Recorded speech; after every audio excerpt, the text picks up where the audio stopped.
గృహప్రవేశ సమయంలో ఆడపిల్ల కొనవలసిన వస్తువులు: పాలు పొంగించడానికి ఒక గిన్నె, ప్లేటు, గరిట, పక్కన గుగ్గిళ్ళు ఉడకేయటానికి ఒక గిన్నె, దానికి ఒక మూత.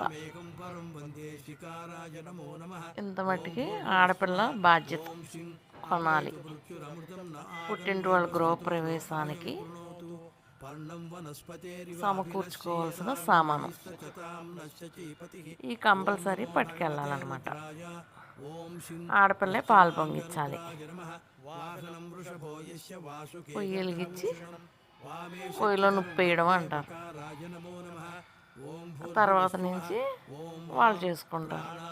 ఫస్ట్ రోజు ఆడపిల్లతో వేయించుకుంటే మంచిదని, జయకరం అని చెప్పి ఆడపిల్లతో చేస్తారు ఈ పద్ధతి అంతా.